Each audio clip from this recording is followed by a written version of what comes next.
नमस्कार साथियों, एक बार फिर से स्वागत है आपके अपने विश्वसनीय YouTube channel the Indian news के अंदर। दोस्तों लेकर आ चुके हैं आप सभी के लिए महाराष्ट्र का महा जनता सर्वे। दोस्तों आखिरकार दोस्तों आने वाले विधानसभा चुनाव के अंदर महाराष्ट्र के अंदर कौन बनाएगा सरकार। दोस्तों यहाँ पर शिवसेना, बीजेपी, कांग्रेस और एनसीपी जैसी पार्टियां मौजूद है और दोस्तों यहाँ पर मौजूद की पार्टी भी चाहेगी कि एक बार फिर से अपनी सरकार बनाए, क्योंकि दोस्तों यहाँ पर महाराष्ट्र के अंदर अधिक जनसंख्या वाले राज्य के अंदर कौन बनाएगा सरकार। दोस्तों यहाँ पर जनसंख्या अधिकतर पढ़ी लिखी और समझदार जनसंख्या है और दोस्तों यहाँ पर माना जाता है कि महाराष्ट्र के अंदर सरकार बनाने वाली सेना बीजेपी, कांग्रेस या एनसीपी कोई भी हो सकती है, क्योंकि दोस्तों यहाँ पर पूर्ण सरकार इस बार चेंज होना तय है। क्योंकि दोस्तों यहाँ पर कमेंट के द्वारा माना जाता है कि यहाँ पर जनता हर बार सरकार में परिवर्तन चाहती है और इस बार महाराष्ट्र के अंदर लड़े चुनाव पार्टियों के लिए बड़ी मुसीबत है, क्योंकि दोस्तों यहाँ पर निकलते दिनों और बढ़ते राज्यों के अंदर लगातार सरकार परिवर्तन के तौर पर है। तो यहाँ पर कहीं ना कहीं महाराष्ट्र की जो इस बार जनसंख्या है वो काफी समझदार हो गई है और धीरे धीरे सरकार को समझने लगी है। तो दोस्तों यहाँ पर शिवसेना की इस बार जो ललचाए वादों पर क्या जनता एक बार फिर से पिसलेगी या नहीं। दोस्तों यहाँ पर बीजेपी जिस तरह से नरेंद्र मोदी सरकार लगातार 10 साल से केंद्र के अंदर राज कर रही है और लगातार कांग्रेस जैसी पार्टी को लगातार बीट कर रही है, वो पार्टी इस बार सरकार बनाने में कामयाब होगी नहीं, क्योंकि दोस्तों यहाँ पर नरेंद्र मोदी अपनी सरकार को यहाँ पर आगे लाने की कोशिश करे, क्योंकि दोस्तों यहाँ पर वो चाहते हैं कि हर बार अपनी सरकार बनाए और यहाँ पर देश के अंदर नया परिवर्तन करे। क्योंकि दोस्तों यहाँ पर कोई किसान आंदोलन भी इस तरह का कोई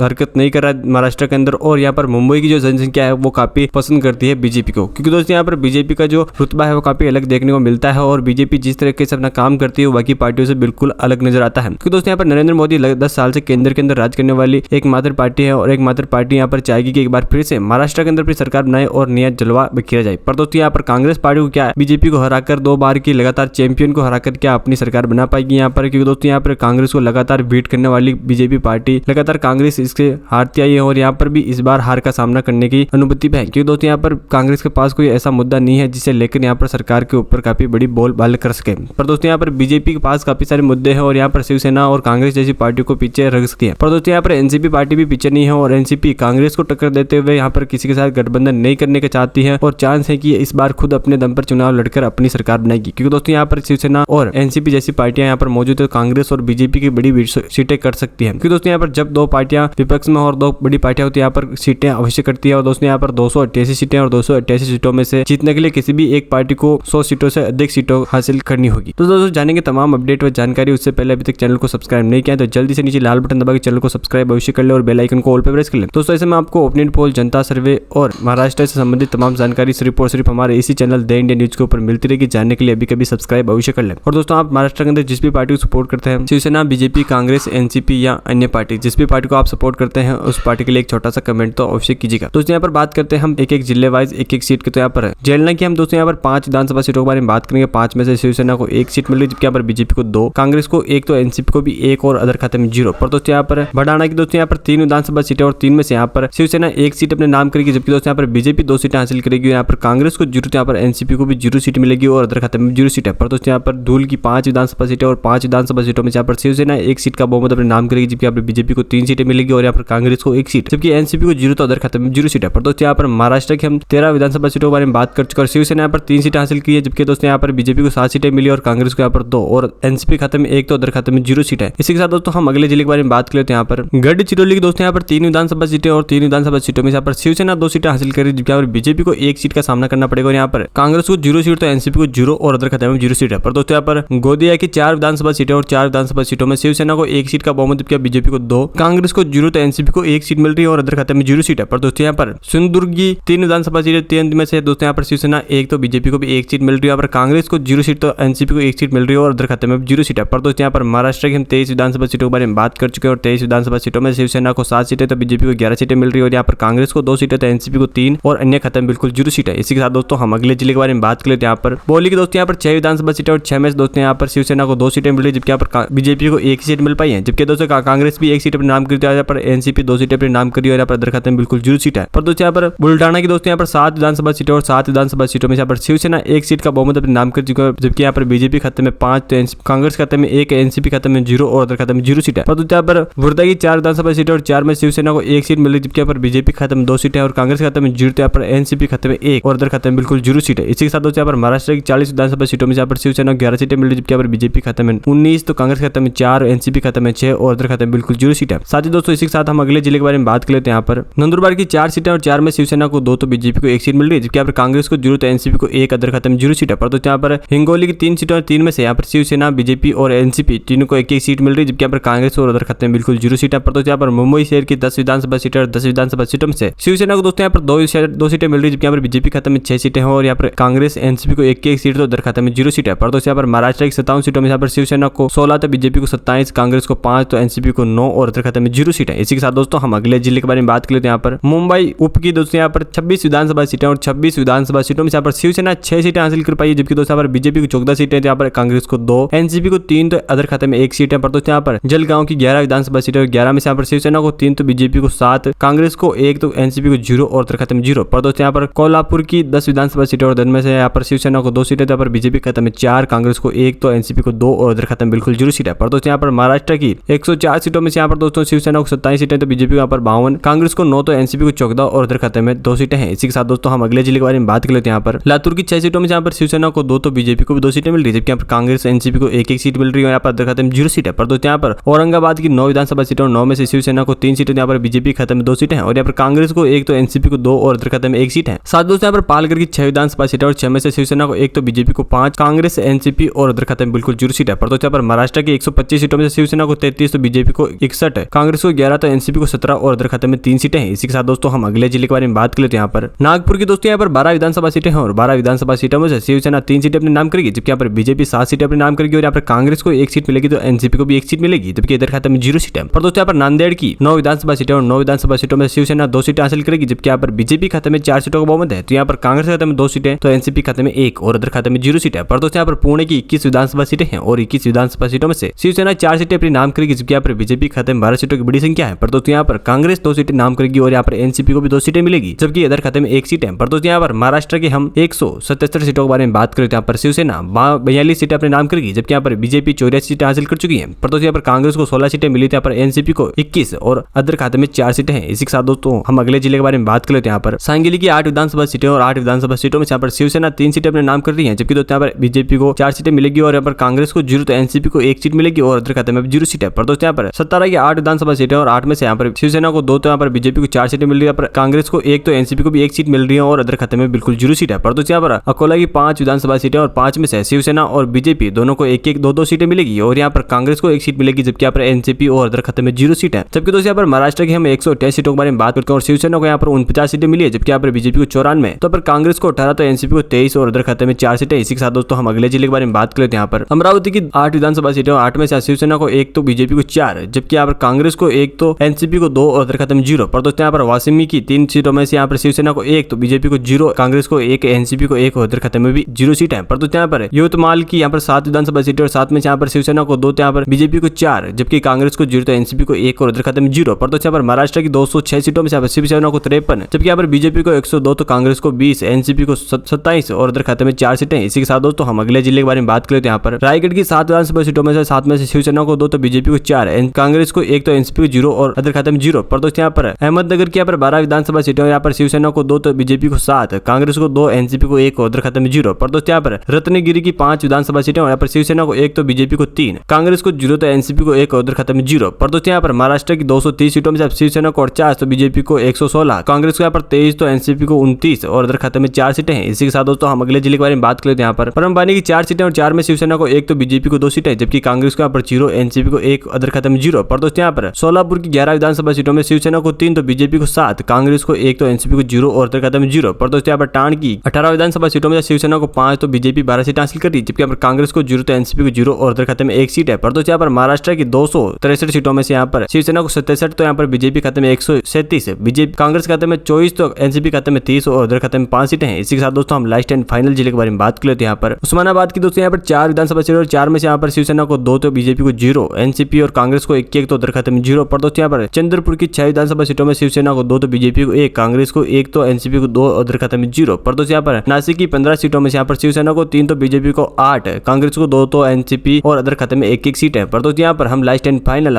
महाराष्ट्र की 288 में से 288 की बात कर चुके हैं। यहाँ पर शिवसेना को 74 सीटें हासिल हुई, जबकि दोस्तों यहाँ पर बीजेपी 146 सीटें हासिल कर चुकी है, जबकि दोस्तों यहाँ पर कांग्रेस को 28 सीटें मिली और यहाँ पर एनसीपी को 32 और अदर खाते में 6 सीटें। इसी के साथ दोस्तों यहाँ पर देखने वाली बात है कि बीजेपी एक बार फिर से यहाँ पर जीत का दायरा तय कर सकती है 140 सीटों के साथ। दोस्तों आपका क्या मानना है इस ओपिनियन पोल के बारे में हमारे कमेंट बॉक्स में आकर जरूर देगा। और दोस्तों आप जिस भी पार्टी को सपोर्ट करते हैं उसके लिए कमेंट कीजिएगा। और दोस्तों अभी तक आपने चैनल को सब्सक्राइब नहीं किया तो जल्दी चैनल को भी सब्सक्राइब कर लो और बेल आइकन को ऑल पे प्रेस कर ले। दोस्तों इसमें आपको ओपिनियन पोल जनता जनता सर्वे और महाराष्ट्र से संबंधित तमाम जानकारी सिर्फ और सिर्फ हमारे इसी चैनल द इंडियन न्यूज के ऊपर मिलती रहेगी। जानने के लिए अभी कभी सब्सक्राइब करें और बेल आइकन को ऑल पे प्रेस करें। वीडियो को लाइक कमेंट शेयर करें अपने दोस्तों के साथ।